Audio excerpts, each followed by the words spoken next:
This is an overview video for the MMT gamma indicator. This indicator is mimicking gamma from the options market. However, you do not need any special data. This indicator is geared toward the futures market.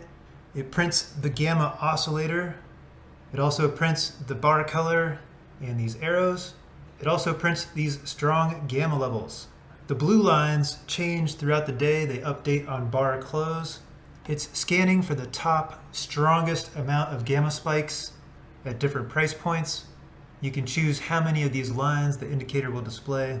And then down below, these are the previous session gamma lines, the strongest lines from the previous session. So these purple dash lines do not change throughout the day. They are fixed. They are from yesterday's session. And the blue lines will change throughout the day, just depending on where the strongest gamma levels are. So here we have the MMT gamma indicator. Here are the core settings for velocity, volume, and acceleration. There's also an alternate oscillator mode, which makes the oscillator look like this. This was an experiment that I included because I like using it in conjunction with the MMT trend and reversal indicator. And I also like using the base oscillator as an input series in the trend and reversal indicator. I'll show you some of the settings that I like later in the video. So we can turn the signal arrows on or off.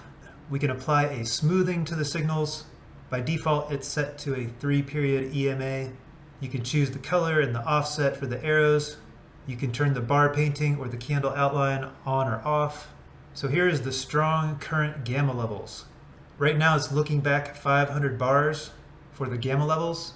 If you enable the session mode, it will just look for the current session for the strongest gamma levels. You can turn the previous session on or off. You can choose the amount of levels for the current session and the previous session. So if I wanted to scan the top 20 gamma levels, I could. I found that 5 and 3 are plenty enough lines for my liking.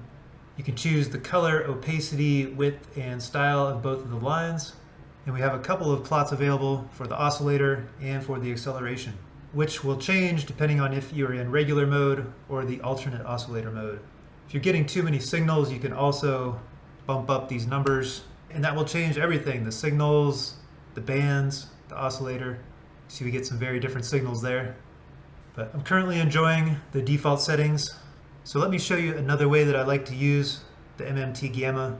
If I add an instance of the trend and reversal, this is a separate indicator. It is not included with the MMT gamma. So for the trend and reversal, these are the default settings. I would get rid of the directional filter. For the reversals, I like a look back of 3 and 50 for the overbought and oversold. The trend core, I'm just going to leave off. If I were going to use this, I would change overbought and oversold to 50 and 50 as well. For the divergence, this is fine. These are all the default settings. I always delete the label. So for the input series, we're going to choose the MMT gamma. So you see the plot is the oscillator. If I check on the alternate oscillator mode, it will use that as the input series, but I'm just going to use it as the regular oscillator. And then I'm going to turn off the bar color and the signals on the actual gamma indicator. So actually for the reversals, I forgot I was using a 6 for the look back. I'd use a 3 in more range-bound markets, but the 6 will give stronger reversal signals. But now the candles are being painted by the trend and reversal with the gamma oscillator as an input. And then I'm getting these reversal arrows that are also from the trend and reversal, and these divergence triangles, also from the trend and reversal. And they're based off of the gamma oscillator. So that's another way that I've really been enjoying using the gamma oscillator, as well as using these horizontal gamma levels on the chart for both targets and support and resistance. But these are the default settings for the MMT gamma with nothing else on the chart here. I appreciate you taking the time to watch this video. If you have any questions, please leave a comment on the YouTube channel. I wish you best of luck in your trading. Thanks for watching. Have a great day.